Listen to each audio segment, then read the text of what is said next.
Figuring out which weapons are the best in Castle Crashers can be quite a hassle since there's 84 different weapons to choose from. So I'm gonna save you some time and let you know what the best weapons are for each level in the game. So let's get started. So of course, I'll be talking about the level 1 weapons first. Now the best weapon out of these guys is the hammer. You can unlock this weapon by buying the Blacksmith DLC, and this sword gives the player +3 strength and -1 agility. The reason I chose this weapon is because the added 3 strength at the start of the game can really help out when fighting things like the Barbarian boss, and the -1 agility doesn't really do anything. Now let's get into the best level 5 weapon. In my opinion, the best sword for this level would be the wrench, which can be unlocked through the Tall Grass Fields level when going behind the Grey Knight's catapult. Now this weapon gives you +1 strength, -1 agility, and has a 2% crit chance. At first glance, this weapon doesn't seem all that great since it only gives you 1 strength and -1 agility, but the 2% crit chance definitely makes this weapon worth using, which is also the highest crit chance out of the level 1,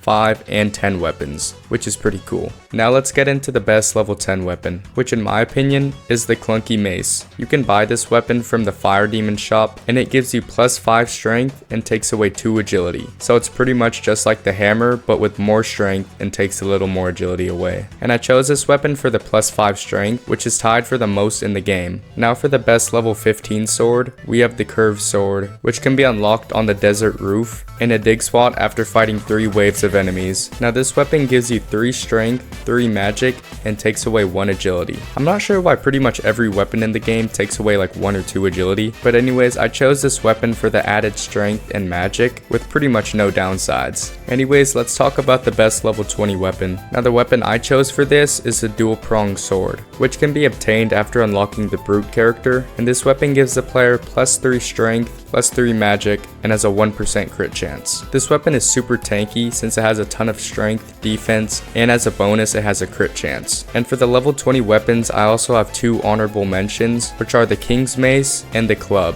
I feel like these weapons are close second to the Dual Prong Sword, purely because of the critical hit chance. And now let's get into the best level 30 weapon, which in my opinion is the Gold Skull Mace. You can unlock this guy through the Insane Store, and when equipping it, it will give you +3 strength and a 4% crit chance. To me, the Gold Skull Mace is one of the best weapons in the game, purely because of the 4% crit chance, which pretty much means for every 25 hits, you're going to be doing at least 1 crit, which is a lot better than it sounds. And also, I have an honorable mention for the NG Gold Sword, which is great if you want to have a lot of magic and a lot of strength. And before I get to the best level 35 weapon, if you're enjoying this video so far or finding it at least a little bit helpful, I'd appreciate it a ton if you just considered subscribing. Anyways, back to the best level 35 weapon, I'm gonna have to give it to the Mancatcher. And also, there's only 2 level 35 weapons, so yeah, there's not a ton for me to choose from, but the Mancatcher is a good weapon. It can be unlocked through buying the Blacksmith DLC, and it gives you +5 strength, +2 defense, and has a 2% crit chance. This weapon is pretty much just an upgraded dual prong sword, except just with a little less defense. And that is the best weapon for every level in Castle Crashers. Thank you guys so much for watching this video, and also let me know what your favorite weapon is down in the comments.